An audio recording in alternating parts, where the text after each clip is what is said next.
मेरी सबसे प्यारी सहेली रिम्मी। उसे क्या मेरा ही पति मिला था अपने हुस्न की जलवे दिखाने और प्रेम करने के लिए। और मेरा पति आदि, जो हमेशा से मेरे प्यार में पागल रहा, अचानक क्यों उसके आकर्षक में बंध गया। मेरा आकर्षण कम तो नहीं हुआ है।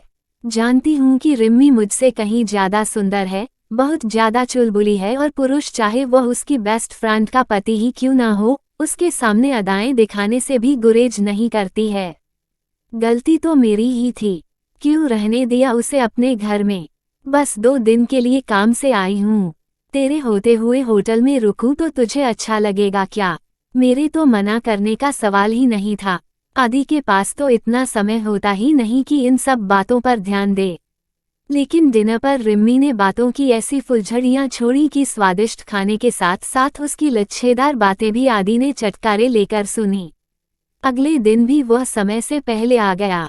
सोचा कहीं तुम्हारी सहेली को बुरा न लगे कि तुम्हारे पति ने उसकी आवभगत नहीं की, मिठाई का डिब्बा पकड़ाते हुए कहा था आदि ने। पर मैं मूर्ख थी जो यह सोचकर पति पर वारी वारी जा रही थी कि कितना अंडरस्टैंडिंग व्यक्ति है।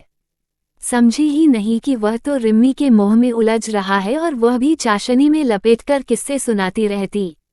2 दिन माहौल बहुत अच्छा रहा। फिर सन्नाटा छा गया। मैं सारा दिन घर में अकेली और आदि का काम में व्यस्त रहना।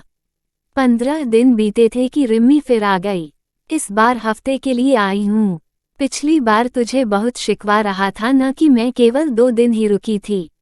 अब जी भर कर मस्ती करेंगे। मैंने गले लगाकर उसका स्वागत किया।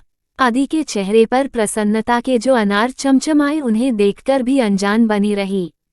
पति और सहेली के बारे में गलत सोचूं, इतनी बुरी नहीं मैं। बेशक नौकरी पेशा नहीं लेकिन पढ़ी लिखी हूँ, इतनी संकीर्ण सोच नहीं रखती।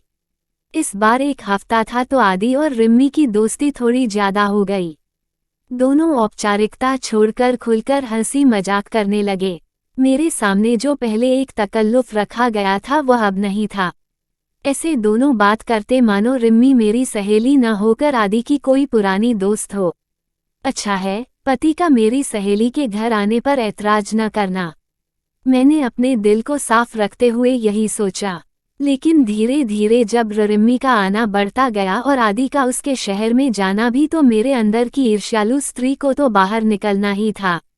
ईर्ष्या करना तो स्वाभाविक है, लेकिन उसके साथ साथ क्रोध मेरे अंदर फूट रहा था जिसे मैं बामुश्किल बाहर आने से रोक रही थी। उनका इश्क खुलकर मेरे सामने था। मेरी आंखों के सामने इशारे करते रहते। आदि का किसी न किसी बहाने वह हाथ पकड़ लेती या यूं ही चलते फिरते उसके गालों पर चयूंटी काट देती। रिम्मी, कुछ ज्यादा ही तेरा काम नहीं रहने लगा है हमारे शहर में, मैंने कटुता से पूछ लिया था। वह बेशर्मी से हंसी थी। यार दिल आ गया तेरे शहर पर और तुझे तो खुश होना चाहिए इस बात से मधु। तो ठीक है, अब से होटल में रहना। दिल किस पर आया है मैं बखूबी जानती हूँ, मुझे वार करना ही पड़ा था। वंडरफुल, चल अब छिप छिप कर प्यार करने की जरूरत नहीं पड़ेगी। मैं यहाँ रुकूं या नहीं, इस बारे में आदि से अवश्य पूछ लेना। उसकी बेबाकी तड़पा गई थी मुझे। मन हुआ था कि अभी उसके बाल खींचकर किसी फिल्म की खलनायकी की तरह उसे दरवाजे तक घसीटते हुए ले जाऊं और सारी शालीनता को छोड़कर उसके मुंह पर थूक दूं, लेकिन तभी आदि आ गया। तुम जब तक चाहे यहाँ रह सकती हो, जब चाहे यहाँ आओ। हम मेहमानों का स्वागत और सत्कार दोनों ही बखूबी करना जानते हैं। क्यों ठीक है न मधु। एक बार शर्म का पर्दा उठ जाए तो खुलेआम रासलीला चलने लगती है। आदि की बात सुन मैं भीतर ही भीतर फुफकार उठी थी, पर मुस्कुराते हुए सहमति दे दी थी। जानती थी कि शोर मचाने से कुछ नहीं होगा, कोई पुख्ता उपाय सोचना होगा इस प्रेम लीला को खत्म करने का। कोई तोड़ तलाशना होगा। एक बार पकामवाली ने बताया था कि कैसे उसने अपने पति को काबू में किया था। पीर बाबा ऐसा नुस्खा देते हैं कि सब चुटकियों में ठीक हो जाता है। वही नुस्खा अपने हाथ में पकड़े ताबीज के अंदर एक पुड़िया में बंद था। विश्वास नहीं करोगी तो परिणाम नहीं मिलेगा, पीर बाबा ने चेताया था। इसे रात को उस स्त्री के खाने में डाल देना और किसी तरह से ताबीज उसके हाथ पर बांध देना। अगर हाथ पर न भी बांध सको तो उसके किसी सामान पर बांध देना या उसके कपड़ों के अंदर। रख देना, अपने आप तुम्हारे पति का पीछा छोड़ देगी। मिला दी मैंने वह पुड़िया रिम्मी के खाने में और ताबीज उसकी साड़ी की तह के बीच में रख दिया था। होटल में उसका इवेंट था, वहीं से खा पीकर रात को लौटी थी। मैंने बहुत आग्रह से उसे खीर खिलाई। सुबह तक उल्टियां होती रहीं, फिर एकदम निर्जीव सी हो गई, शरीर में जान ही नहीं रही। फूड पॉइजनिंग हुई है। इन्फेक्शन इतना ज़्यादा है कि बाकी अंगों ने भी काम करना बंद कर दिया है।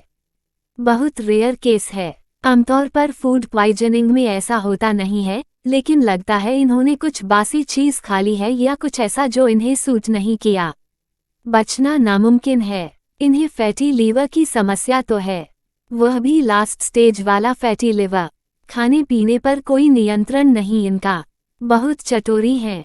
आदि ने डॉक्टर को बताया तो हैरानी से डॉक्टर ने तो उसे देखा ही, मैं भी अवाक रह गई। मुझसे ज़्यादा ऋतिका रिम्मी के बारे में आदि को जानकारी रहने लगी थी। डॉक्टर की सारी कोशिशें व्यर्थ गईं। मैंने इस परिणाम की कल्पना नहीं की थी और पक्के तौर पर यह भी नहीं सोच पा रही थी कि ऐसा राख की वजह से हुआ था या उसने ही कुछ गलत खा लिया था होटल में। पर आदि के चेहरे पर छाए शोक को देख राहत महसूस हुई। मैंने जाकर उसके कंधे थपथपाए तो वह मेरे सीने से लिपट गया। मुझे माफ कर सकोगी ना? बहक गया था मैं। मेरे भीतर की स्त्री मुस्कुरा रही थी। साम दाम दंड भेद, मेरा पति मेरा है। आपको ये कहानी कैसी लगी हमें कमेंट करके ज़रूर बताइए, क्योंकि आपके कमेंट्स ही हमें और बेहतर लिखने के लिए प्रेरित करते हैं। अमीना कहानी वर्ल्ड को सब्सक्राइब करना न भूलें। धन्यवाद, शुक्रिया।